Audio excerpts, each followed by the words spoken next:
Oh well, baseball's non-con schedule was released, which that should make a lot of fans happy. It is definitely one that has some tasty delights on it. A lot of travel for them. So this is back to a big time schedule. You've got the preseason number one Kansas Jayhawks that will be in Bloomington. You've got the Empire Classic up in New York, where they will play either Texas or UConn to start, and potentially Texas and UConn in that, or Louisville, depending on who does what. And this gives fans a little bit more to sink their teeth into, Kevin. Because I remember it wasn't that long ago, and when you were around, that there wasn't such a happy scheduling issues for the fans. They didn't have these big games anymore after Kentucky's no longer on the schedule, and they have to kind of fill that all the time. But it's getting back to that way and quickly. Well, yeah, I mean, I think Mike Woodson's built it up. Woody's built it up, and I think that that's good that you challenge yourself early. You see where you are, you see where your weaknesses are, and then you try to build off it for for future games if you can figure it out. So, anything with summer workouts? Any guys standing out in particular, or any rumblings of Well, no, anyone? it's just early on. They're still just doing the Cliff Marshall, putting them through their paces things for the most part. Uh, but the basketball is going on as well. And I also failed to mention they play Auburn in Atlanta. I saw that. Yeah, Uh, yeah. so Briscoe, in he's got a decent team coming back. I mean, that's not going to be easy, and there are a lot of Auburn fans in Atlanta. So yeah, I'm sure well, this is Indiana. more Kevin. This is Indiana has really they're recruiting that area. Ja'Kai Newton is Yeah, from there. Caleb Daggone it. Banks. Caleb Caleb. Banks is from that area, but they've had other. That's a fertile ground, man. The Atlanta area, shoot, and so Mike Woodson is doing I've got to tell you, Mike Woodson's doing a masterful job recruiting. Um, Now they're starting to land.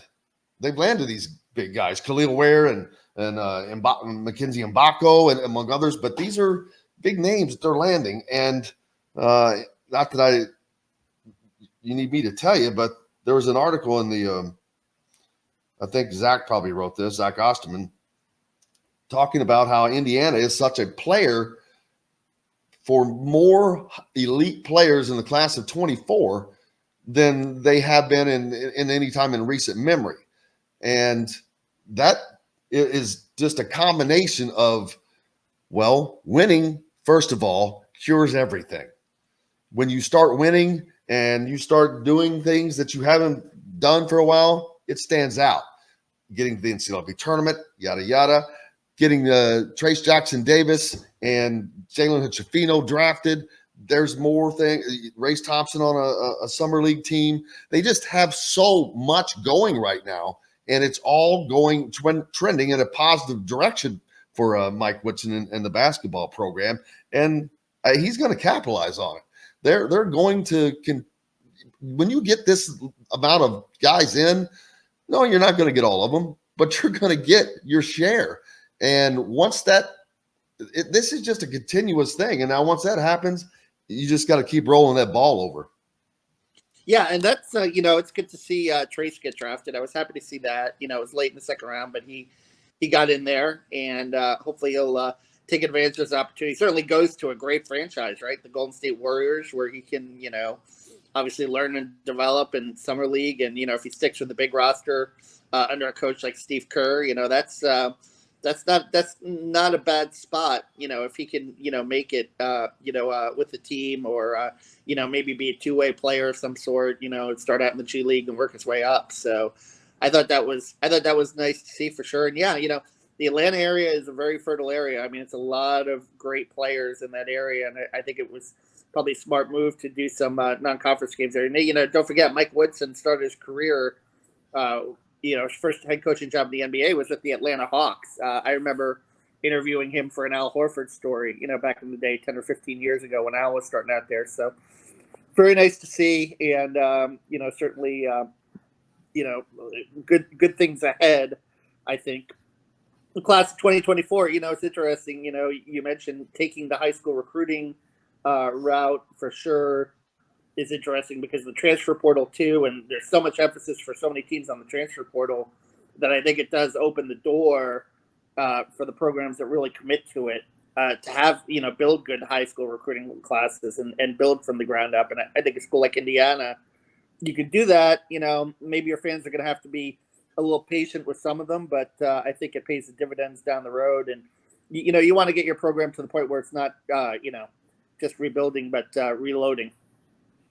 Oh, absolutely, and that's what I believe is I can see that coming for Indiana, because that ball is just starting to roll, and it's not losing speed, but it's going a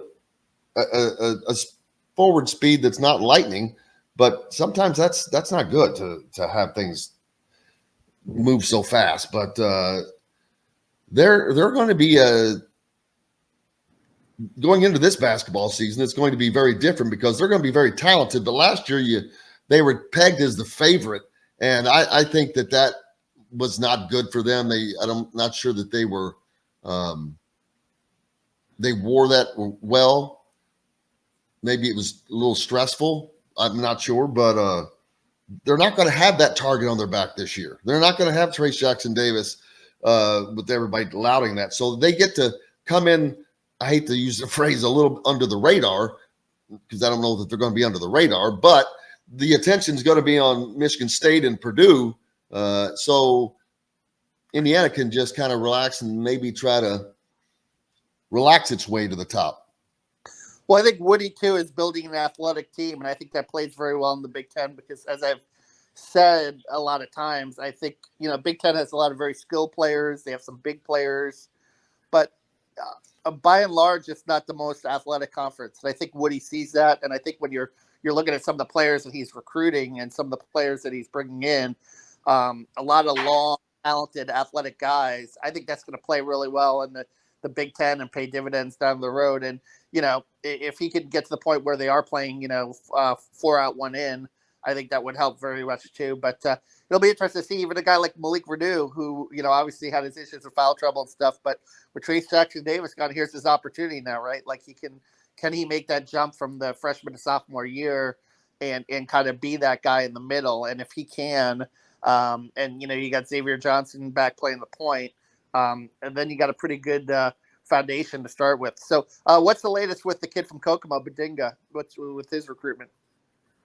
Well, Duke got involved, and it's rumored to be down to Duke in Indiana, and he wants to make a decision before his senior season, and that's pretty much where it sits right now. I think, either did or is scheduled to go on a visit to Duke.